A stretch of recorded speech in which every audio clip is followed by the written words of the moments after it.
আজকে 40 degree সেলসিয়াসে pan রোদের মধ্যে গরম করে ডিম ভাজি করব। আর এই ডিম ভাজি খেয়ে যে সবাই এত প্রশংসা করবে সেটা তো একদম কল্পনার বাহিরে ছিল। আসসালামু আলাইকুম, hello everyone, this is Sylvie and I am from SR stories. Recently দেখলাম এটা প্রচুর ভাইরাল যে রোদের তাপে নাকি ডিম ভাজি করতেছে। আসলে কি এটা সম্ভব? সময় টিভি নিউজ দেখে আমি তো আর দেরি না করে চলেই আসলাম এক্সপেরিমেন্ট করার জন্য। তো যেমন কথা তেমন কাজ, আমি তো প্রথমে প্যানটাকে এনে তার মধ্যে তেল গরম করে রেখে দিলাম। তারপরে আমরা ঘরে যেয়ে বসলাম। আমি আজকে সুপ্তিদের ঘরে বসেছিলাম, কারণ কাকা হচ্ছে যে আজকে আমের জুস বানাবে এটা খাওয়ার জন্য। তো আমগুলো হচ্ছে ভালো করে কেটে আর ধুয়ে নিচ্ছে।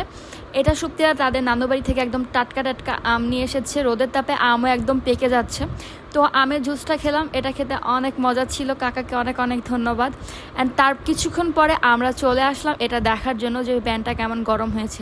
প্যানটা আমি জাস্ট ধরে দেখলাম অনেক গরম হয়েছে। তো আমি ফ্রিজ থেকে যে ডিমটাও নিয়ে এসেছি, এই যে দেখুন।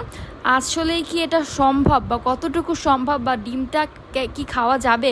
তাহলে তো গ্যাসের আর কোনো প্রয়োজনই নাই, সব কিছু রোদের তাপে করা সম্ভব হবে। তো চলুন আর দেরি না করে আমরা হচ্ছে যে ডিম ভাজাটা শুরু করি। এদিকে ফাহিম লবণ আর চামচ নিয়ে দাঁড়ায় আছে খাওয়ার জন্য, আর আমি এদিকে প্যানের মধ্যে ডিমটা মাত্র ভেঙে দিচ্ছি।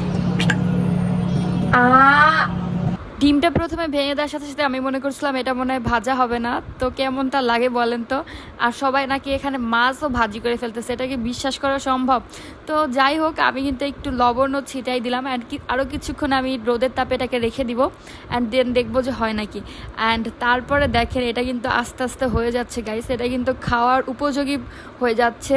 তো যাদের বাসায় গ্যাস নাই তারা হচ্ছে এভাবে ডিম ভাজি করে খেতে পারো। অ্যান্ড আমরা হচ্ছে এখন এটাকে খেয়ে দেখবো যে অ্যাকচুয়ালি এটা খাওয়া যায় কি না।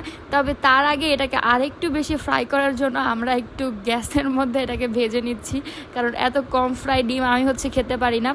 অনেকে এটা খেতে পারে, এটা কিন্তু খাওয়ার যোগ্য ছিল, বাট আমি অ্যাকচুয়ালি খেতে পারি না। দেন আমরা কি করলাম, আর একটু গ্যাসের চুলার মধ্যে ভেজে নিলাম, বাটপারি আর কি, সেটাও আপনাদের সঙ্গে শেয়ার করলাম। অ্যান্ড দেন সবাই মিলে একসঙ্গে হচ্ছে যে এই ডিমটাকে এনজয় করছি। আর রোদের তাপের এই ডিম ভাজিটা কিন্তু আসলে খেতে অনেক বেশি মজা ছিল।